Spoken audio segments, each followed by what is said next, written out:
হায় রে কপাল, মানুষ নদীতে জাল ফেলে মাছ তোলে, আর আমার কপালে খালি এসব ভাঙাচোরা জিনিসপত্রই ওঠে।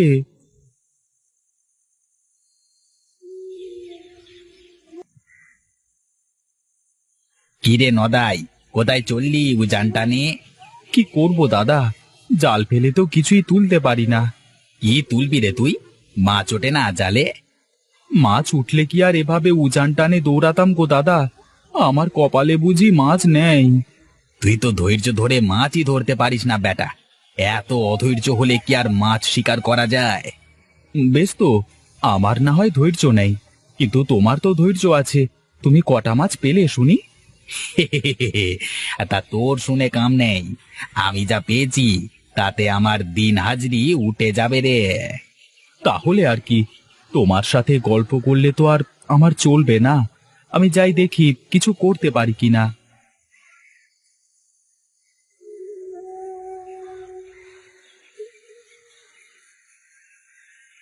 এই তো, এবার মনে হয় জালে কিছু না কিছু উঠবে, দেখি তুলে। এই নে, সারা বছর টেনে টেনে এখন ব্যাঙের ছাতা। আজকে যে সকালে কার মুখ দেখে উঠেছিলাম। যাই যাই, আজকে আর হবে না, বাড়িতে ফিরে যাই।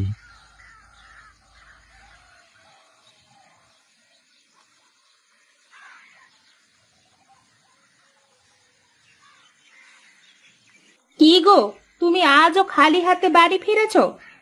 খালি হাতে কোথায়? তোমার কি চোখে নেবা হলো নাকি? দেখতে পাচ্ছ না হাতে কি ওটা? এইটুকু একটা পোনা মাছ এনে একদম মহাভারত উদ্ধার করে ফেলেছো মনে হচ্ছে। না না, অন্তত বাজো হওয়ার হাত থেকে তো বেঁচেছি। এমন তো না যে একটা মাছও ধরতে পারিনি। তাই মাছটা দিয়ে কি করবে শুনি? ও দিয়ে তো তরকারির গন্ধও হবে না। তবে মাছটা দেখতে কিন্তু বেশ সুন্দর আছে। হ্যাঁ গো, সেই জন্যই তো সাথে নিয়ে আসলাম। এক কাজ করো, ওটাকে আমাদের পুকুরে ছেড়ে দাও। তারপর যখন বড় হবে তখন আমরা ওকে বিক্রি করব। আরে তাই তো, আমার মাথায় তো এ বুদ্ধি ছিল না।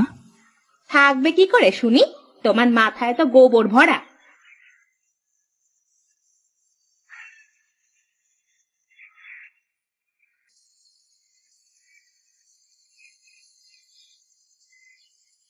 হ্যাঁ এই তো, মাছটা এবার বড় হলে তবেই ওকে বিক্রি করব। ভেবেছিলাম ছোট মাছ বলে আমি ওকে ছেড়ে দেব। হয়েছে হয়েছে, তোমার আর অত গীত গাওয়া লাগবে না। তুমি ঘরে গিয়ে বসো, আমি খাবার নিয়ে আসছি।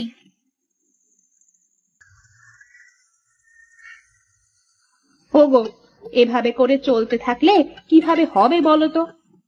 আমি কি করব বলো গিন্নি, আমার তো চেষ্টার কমতি নেই, তাই না? আমি বলি কি, তুমি এক কাজ করো, এভাবে নদীতে মাছ না ধরে মহাজনের সাথে কথা বলো, মাছের চাষ শুরু করো। কিন্তু গিন্নি, মাছে চাষ করবার জন্য তো টাকার দরকার। কে দেবে আমাকে এতগুলো টাকা বলো তো? ও তুমি টাকা নিয়ে এত চিন্তা করো না তো। আমার যে কয়টা গয়না আছে ওগুলো দিয়ে তুমি শুরু করো। তারপর যখন টাকা পয়সা হবে তখন আবার তুমি আমাকে নতুন গহনা গড়িয়ে দেবে। যা কিছু আছে তার মধ্যে তো ওই গহনাগুলির সম্বল। এখন ওগুলোও যদি বিক্রি করে দিই, বিপদে পড়লে কিভাবে উদ্ধার হব বলো? আগে তো খেয়ে পড়ে বেঁচে থাকতে হবে নাকি? তারপর না হয় দেখা যাবে। বেশি কথা না বলে আমি যা বলছি তাই করো।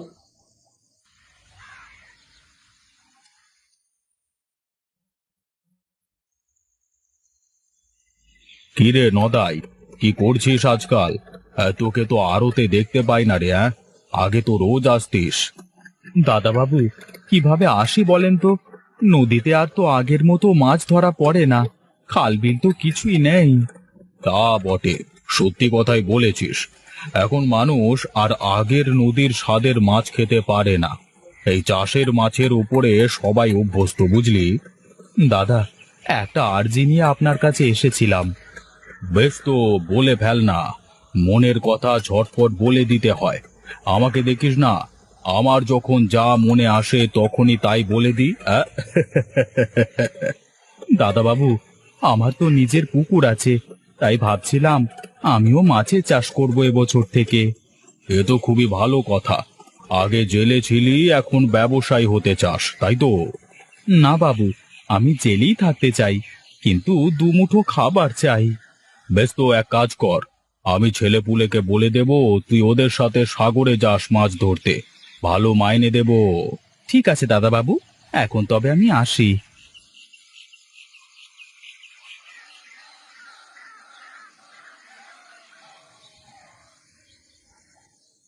কিরে নদাই, কোথায় গিয়েছিলিস এই রোদের মধ্যে? একটু মহাজনের সাথে দেখা করতে গিয়েছিলাম দাদা। বেশ, এটা কি বললো দাদা বাবু? কি আর বলবে, গিয়েছিলাম একটা কথা বলতে, সে আর এক কথা শুনিয়ে দিল। ঠিক আছে, আয় আয়, এদিকে আয়, একটু বস দেখি, শুনি, পুরো ঘটনাটা শুনি। কি করব দাদা বলো, তুমি তো নদীতে মাছ ধরো, তুমি তো জানো এখন আর আগের মতো মাছ নদীতে পাওয়া যায় না। আর এই কটা মাছ দিয়ে কি হয় বলো তো? হ্যাঁ রে, কিন্তু কি করব বল, এ ছাড়া যে আর কোনো উপায়ও নেই। আমি তো তাও বেঁচে যাই, দাদা বাবু আমাকে সাগরে পাঠায় মাছ ধরতে। আমাকেও তো বললো যে তোমাদের সাথে সাগরে যেতে হবে মাছ ধরতে। তাহলে তো হয়েই গেল, এখন তো আর কোনো সমস্যা হবে না তাহলে। কিন্তু আমার গিন্নি আমার হাতে তার সব গহনা তুলে দিয়ে বলল আমাকে মাছ চাষ শুরু করতে। আর এই কথা তুই দাদা বাবুর সামনে গিয়ে বলেছিস তাই তো? হ্যাঁ, কিন্তু তুমি হাসছো কেন? আরে পাগল, সমাজের তারাই তো মাথা, তারা যে কাজ করে আমরা কি সেই কাজ করলে মানায় রে? জেলেকে যে জেলেই থাকতে হবে। আমারও তাই মনে হলো, এই জন্যই তো আগে কত বলেছি সাগরে পাঠানোর জন্য, তখন না বলেছে, আর এখন রাজি হয়ে গেল। তবে যদি পারিস তাহলে সাগরে না গিয়ে মাছের চাষ শুরু কর। দেখি, বাড়িতে গিয়ে গিন্নিকে বলি, তারপর দেখা যাবে।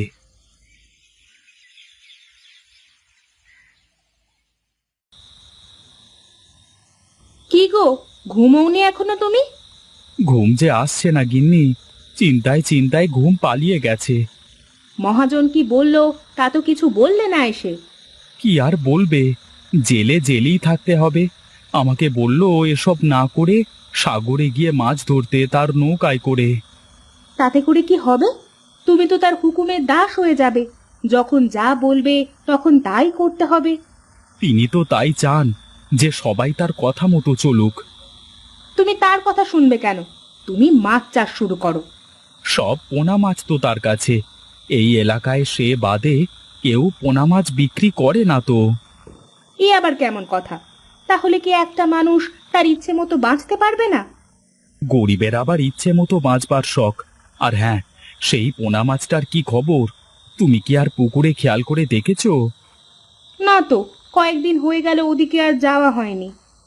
বেশ, এখন অনেক রাত হয়েছে, ঘুমাও, কাল সকালে যা হয় দেখা যাবে।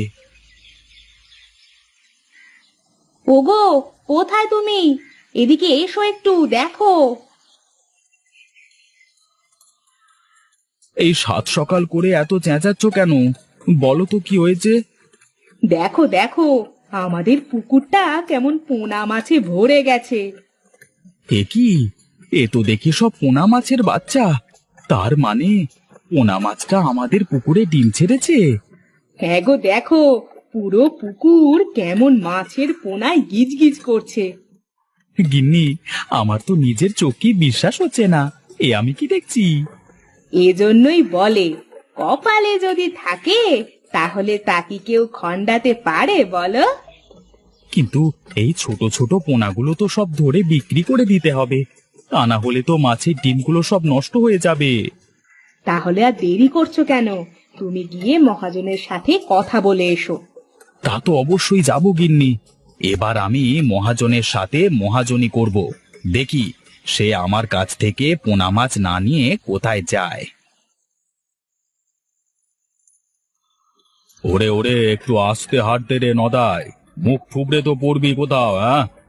না দাদা বাবু, এখন থেকে আমি আর মুখ থুবড়ে পড়বো না। বলছি যে আমি একটা বিশেষ কথা বলতে এসেছি। বেশ, তো বলে ফেল, তোকে তো বলেছি কথা পেটের মধ্যে রাখতে নেই। বেশ বেশ, তাহলে আমি আজই যাব তোর পুকুর দেখতে।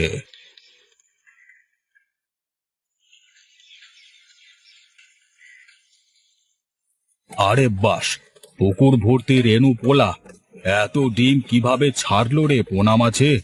সেটা তো বলা যাবে না দাদাবাবু, কিন্তু আপনি চাইলে আমার থেকে এই পোনার ছাগুলো নিতে পারেন। হ্যাঁ হ্যাঁ, তা তো নেব, কিন্তু তার আগে বল, তুই এই পোনার ডিম কোথায় পেলি? বাহ বাহ বাহ, তোর গিন্নি তো বেশ ভালো কথা বলতে পারে রে নদাই।